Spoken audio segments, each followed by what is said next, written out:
Good day, butterflies. Hello. It's midweek. It's Wednesday. Welcome Wednesday. Wanting to do it Wednesday. Wellness Wednesday. Wonderful Wednesday. Wisdom Wednesday. What is this Wednesday for you? Welcome to the Chrysalis Corner. I'm so glad that you're here. So glad to see you. Praying that your week is going well. Like I share, this is midweek. And I want to come on here. The Lord's placed this in my heart. I love how he does that. I want to ask you, how do you see yourself? Have you ever just stand in front of the mirror and look, just take a look at yourself and you're like, what do I see?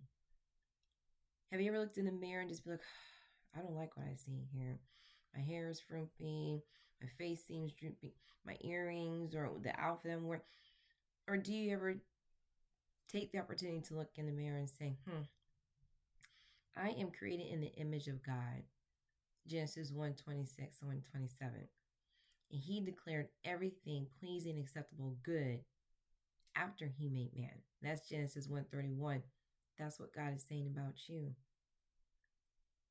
When you take a look in the mirror, it's easy to fall into the trap of what the world is seeing, because the comparison, and that's the work of the enemy, the comparison is out there, right? Well, my hair is not long that one like somebody else's, and her hair is curlier than mine. I don't like the way my hair looks, and they have blue eyes, and then why is this happening for that person and not happening for me? Lord, have I made a misstep? Course correction is beautiful, and because God is so sovereign, loving, and kind, he's also just. He brings us back onto that path that he's laid out for us. We just need to be willing to stay on that path. It's not going to be easy. But it starts with, how do I see myself? And actually, we're going to take it one step higher. How does God see you? Because our vision could get skewed very easily because we get caught up in the voices. There's too many voices out there. Maybe it's people pleasing, performance, right? Pleasing. What is that? I got to make sure I got to please everybody. I got to perform a certain way so I can be seen, heard, valued. These are false. This is all false.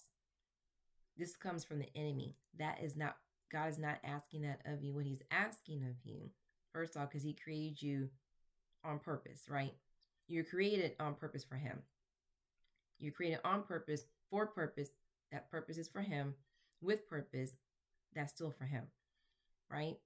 And so when you take a look in the mirror, what I'm going to ask of you is take a look in the mirror and take a moment.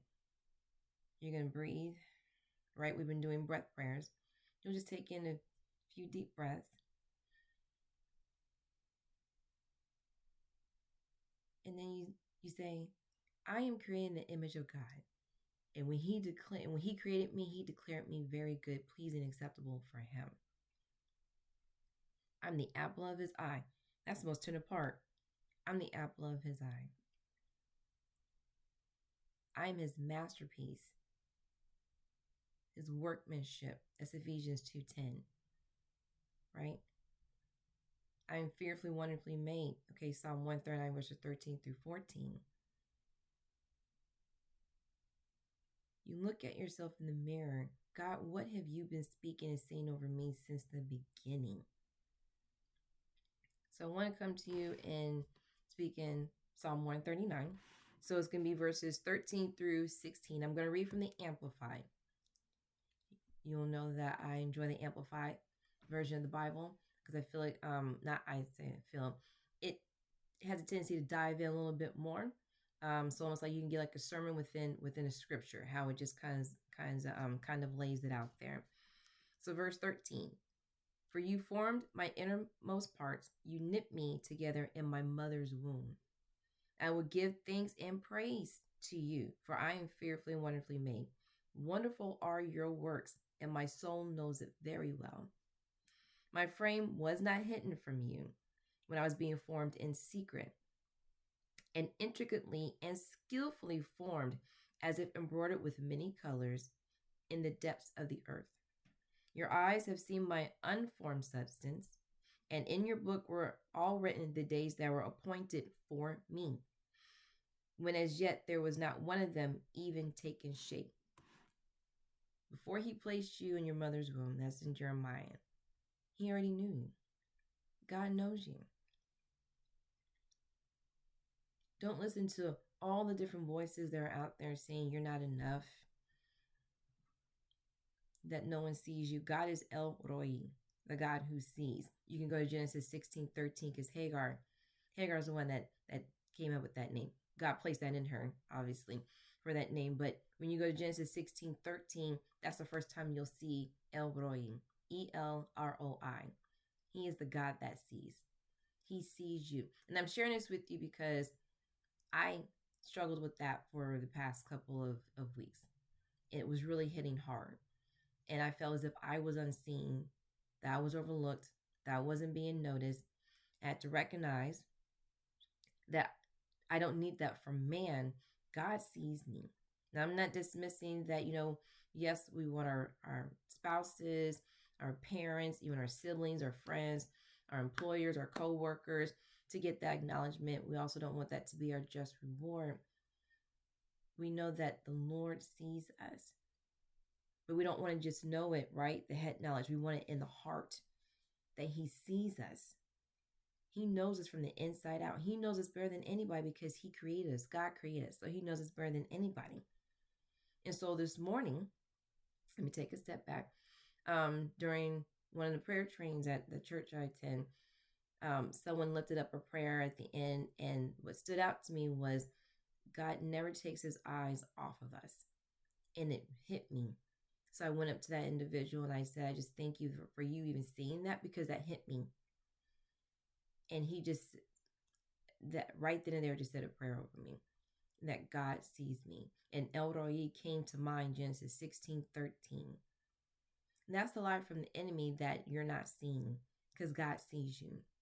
Those are the eyes that you really want kept on you.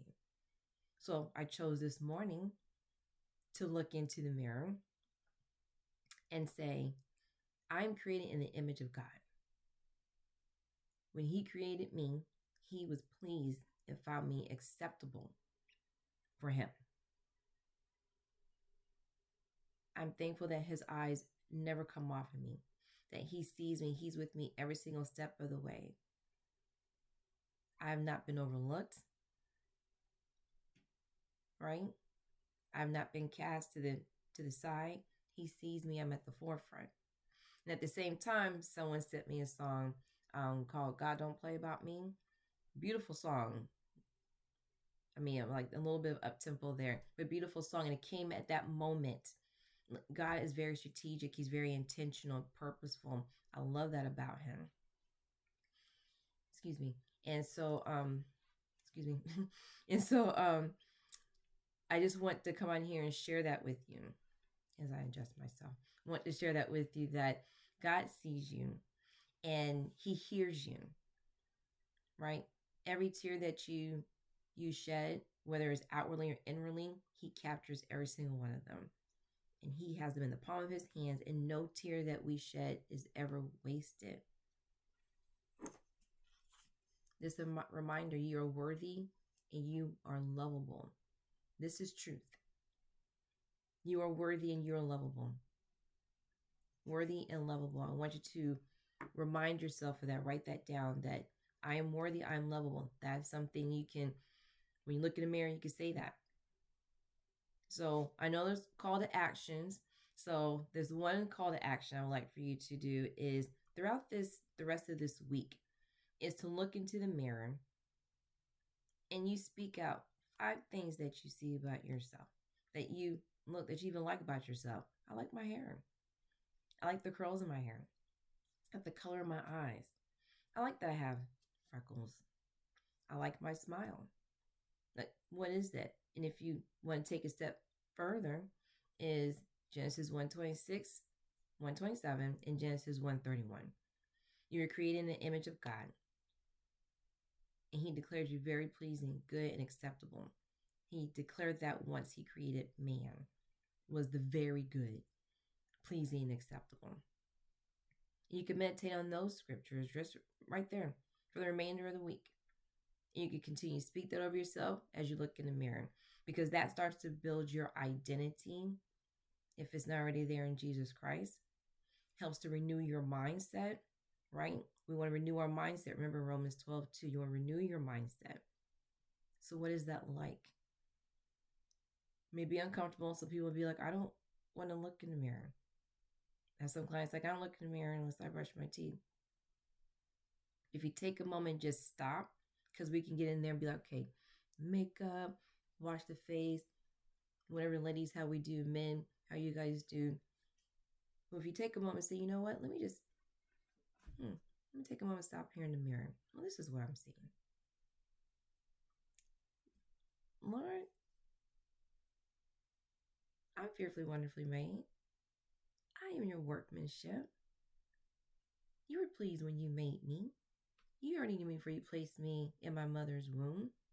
Nothing goes unnoticed by you. Why? Because your eyes stay upon me. You are El Rohim. And I thank you for that, Lord. So what I read out was Psalm 139, verses 13 through 16. That's something else. I know I don't want to overwhelm anybody, but just I want you to have some options. But I would like for you for the rest of the week to just take a look in the mirror and just say, come on, Lord. You can say, I am worthy and lovable. That can be your thing in the mirror. I am worthy and lovable because you are. Thank you so much for joining me today. I want to share this with you because I know I needed that. And this is real talk. I needed that. I told you we're going to be transparent here on the Chrysalis Corner. I want to share that with you because someone needed that encouragement. And so thank you so much for joining. If this is your first time here, welcome to the Chrysalis Corner. Okay. Hit that like and that subscribe. Hit all. You're going to see the notification for all. And share with at least 3 people. For my returning butterflies, come on, welcome back. Go ahead and share this with 3 people who the Lord places on your heart to share, who may need this. They may need that reminder that they're worthy and lovable, that they're fearfully, wonderfully made, that God created them in His image. He already declared them very good, pleasing, and acceptable for Him. Right? Would you go out there and enjoy the rest of this wonderful Wednesday? You know what I'm going to say? You were created, God created you on purpose, for purpose, with purpose. So make this a wonderful, wonderful day on purpose. Love you and talk with you soon. Bye.